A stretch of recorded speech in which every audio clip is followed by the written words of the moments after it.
Eh, Hola, mi nombre es Raquel Alejandra Funes Oliva. Este video consta de una serie de preguntas que están asignadas sobre la unidad uno. Así que comencemos. Como primera pregunta tenemos, ¿cuáles considera que han sido los principales beneficios para Apple al expandir la comercialización del iPod y las Mac en mercados como China, India y América Latina? Ok, creo que uno de los mayores beneficios para lo que es Apple es que al entrar en estos mercados ha sido algo enorme en los crecimientos de lo que es de sus ventas, ya que estas regiones tienen bastante población. Entonces también les ha servido para así variar sus ingresos, ya que antes solo se dice que solo dependían mucho de Estados Unidos y Europa también, ¿verdad? Pero entonces esto podemos observar que también fue una estrategia clave para poder así seguir creciendo como la empresa. Siguiente pregunta. Como número dos tenemos, ¿de qué manera ha tenido que adaptarse Apple al entorno global cambiante para mantener su liderazgo en el mercado de smartphone y computadoras frente a competidores como Huawei, Samsung o Xiaomi? Bueno, tenemos entendido que Apple ha tenido que moverse de una manera rápida. Esto para poder, bueno, o sea, para no quedarse detrás, por decirlo así, atrás de marcas como Huawei o Samsung. Digamos, un ejemplo es que Apple lanzó modelos que son más accesibles, como el iPhone SE, que esto fue como para competir en lo que es el precio, sobre todo en países como la India. Entonces también se han hecho cambios en sus productos, como incluir doble SIM o mejorar su ecosistema de los servicios digitales. Lo interesante de esto es que aunque no siempre Apple no tiene el precio más bajo en el mercado, este siempre logra mantenerse en una posición, por decirlo así, de prestigio. Y entonces podemos decir que esto es gracias a las experiencias del usuario y también de la marca. Bueno, siguiente pregunta. Como número tres tenemos, ¿qué retos enfrentaría el equipo de marketing internacional de Apple si quisiera lanzar una MacBook con sistema operativo adaptado exclusivamente para el mercado educativo en África? Bueno, esto sería un reto grande. Primero que nada, bueno, por la economía, porque sabemos que muchas personas o escuelas no podrían pagar una MacBook, aunque esta esté adaptada. Entonces, bueno, entonces eso. Y como segundo, también tenemos lo que es el tema de infraestructura, ya que, digamos, en algunas regiones hace faltan como servicios básicos.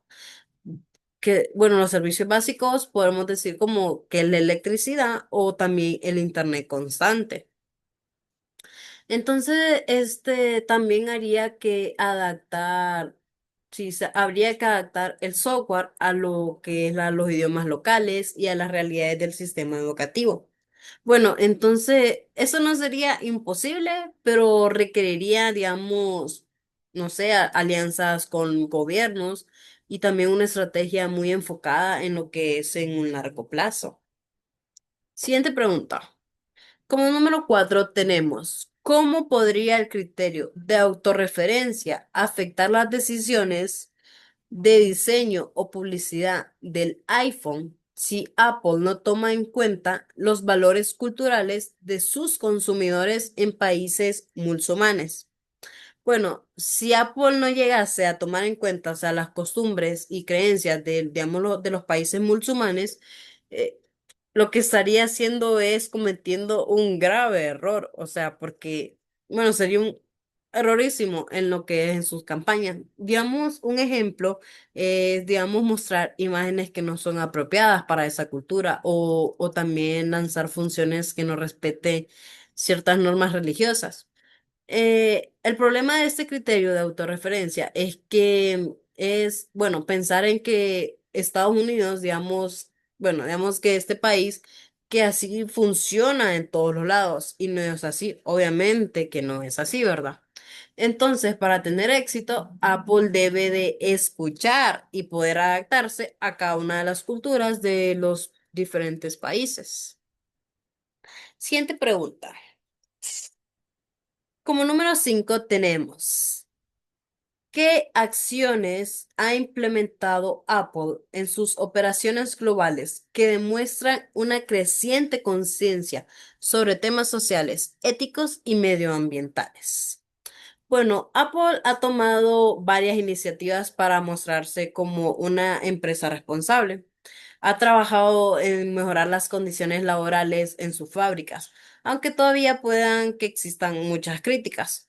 Bueno, también está apostando por energías renovables, en lo que es en sus oficinas y en las plantas, y usa materiales reciclados en muchos de sus productos. Además, ha empezado a ser más transparente con su impacto ambiental y ha hecho esfuerzos para reducir el riesgo de plásticos y los empaques innecesarios, por decirlo así. Ahora, siguiente pregunta. Las preguntas anteriores fue como del capítulo uno, algo así sobre el entendimiento del capítulo uno. Ahora seguiremos con lo que es sobre algo referente al capítulo número 2. Entonces, del capítulo número 2 tenemos la primera pregunta que nos dice: ¿cómo crees que el contexto posterior a la Segunda Guerra Mundial y la creación de instituciones como el Plan Marshall influyeron en la capacidad de empresas como Apple para expandirse globalmente décadas después? Bueno, conocemos que después de la Guerra Mundial se crearon instituciones y acuerdos que pudieron ayudar a estabilizar la economía global, como el plan de Marshall. Aunque Apple nació décadas después, este contexto permitió que se construyeran bases para el libre comercio, la cooperación internacional y el desarrollo tecnológico. Entonces, eso facilitó que empresas como Apple pudieran expandirse a nivel mundial de una manera más fácil. Como pregunta número 2 tenemos: considerando que los iPhone y Mac son ensamblados en China, pero contienen componentes de múltiples países, ¿cómo influye esto en la balanza de pagos de Estados Unidos y qué implicaciones tiene para la economía global? Bueno, aunque Apple es una empresa estadounidense, sus productos se ensamblan en lo que es en el país de China. O sea, y este usa componentes, se dice que se usan componentes de muchos otros países. Entonces, esto nos quiere decir que Estados Unidos importan productos que técnicamente son suyos, por decirlo así. Entonces, esto afecta negativamente su balanza comercial, pero sin embargo, también generan ingresos por, digamos, por servicios, propiedad intelectual y lo que es algunos beneficios globales. A nivel mundial, se refleja cómo está todo interconectado, porque, o sea, ningún país produce como que algo por sí solo, o sea, no todo el país produce todo solo. Como número 3 tenemos, ¿qué tipo de medidas proteccionistas podrían afectar la comercialización del iPhone en países como Estados Unidos y cómo podría Apple adaptarse para mantener su competitividad en estos mercados? Bueno, si Estados Unidos o cualquier otro país impone aranceles o restricciones a los productos extranjeros, entonces Apple podría verse afectada. Esto porque sus productos se ensamblan fuera del país. Entonces, esto lo que haría es que aumentaría los costos y posiblemente los precios para el consumidor.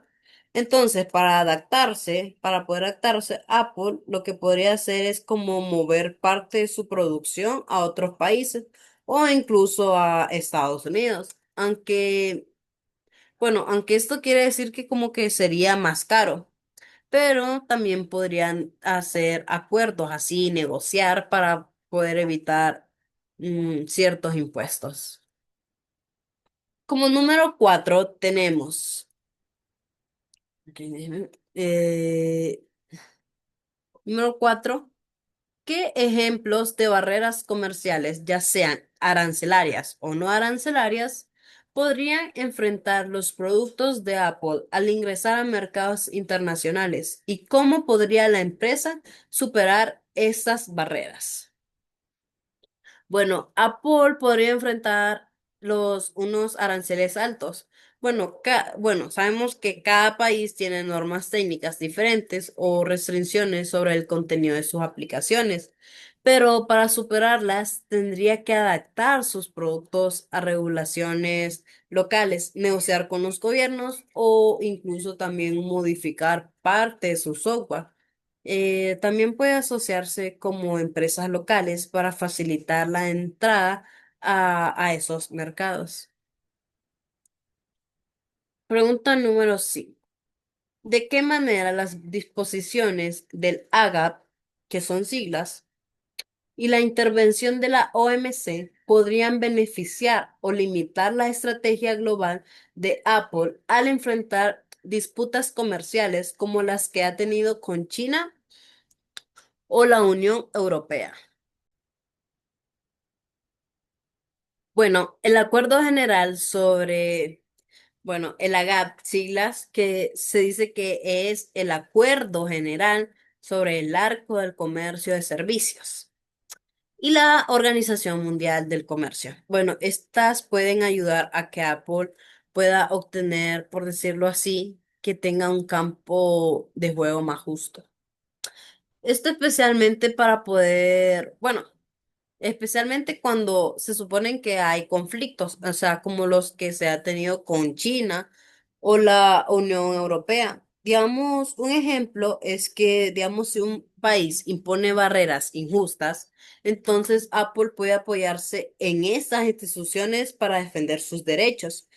Pero también hay limitaciones, ya que estos procesos suelen ser lentos y dependen de decisiones políticas. Entonces, a veces también Apple tiene que ceder o poder adaptarse más allá de lo que ellos quisieran.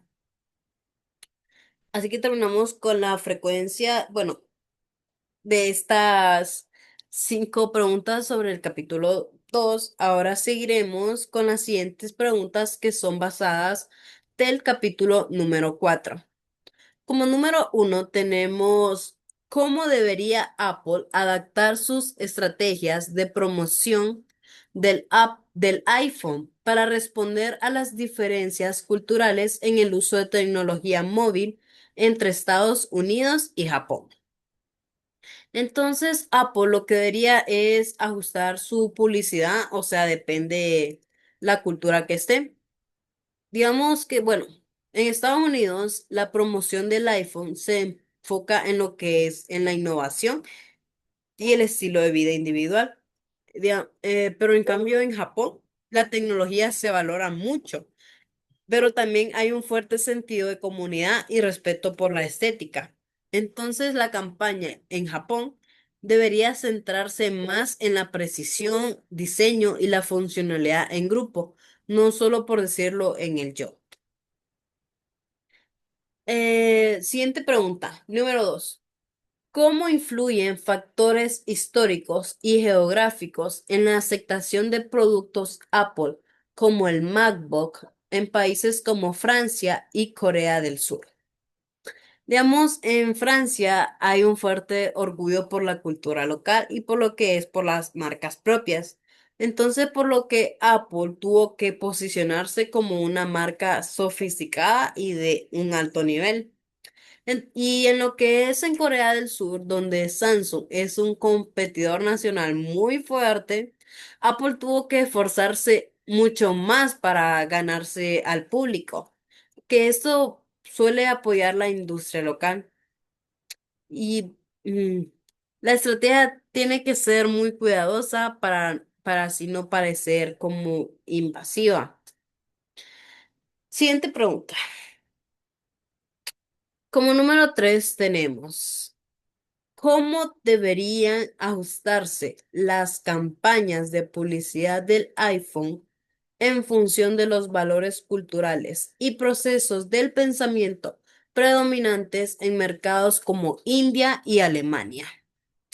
Entonces, en India, aquí donde hay una gran variedad de religiones, de idiomas y también de clases sociales, entonces las campañas, estas deben de ser muy específicas, así resaltando la utilidad de lo que es el iPhone para el día a día y no tanto centrarse en lo que es el estatus.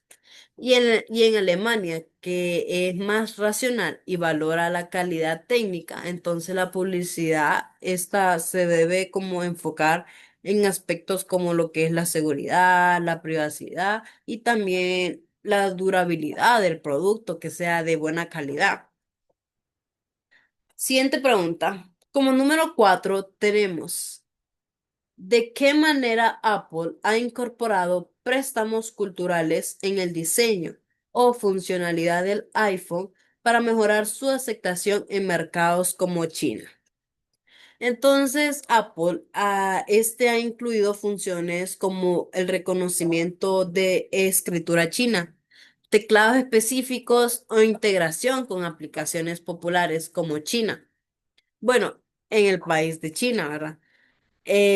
También este ha ajustado sus promociones para que incluyan elementos visuales y colores que tienen un significado positivo en la cultura china, como el rojo.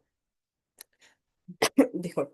Entonces, eso lo que hace es que nos muestra que se ha aprendido a respetar y también a adaptar su producto a lo que es su cultura local.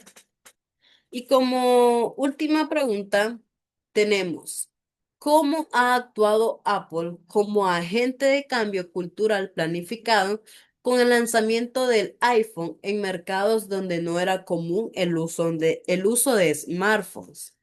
Bueno, el iPhone cambió la forma en que muchas personas usan la tecnología, especialmente en países donde los smartphones no son tan comunes.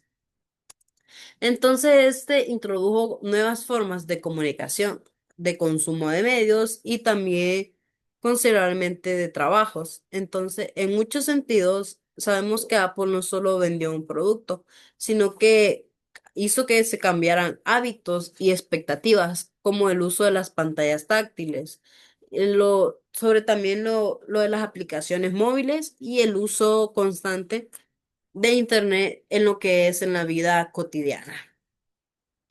Así que esto ha sido todo por el video, así que muchas gracias.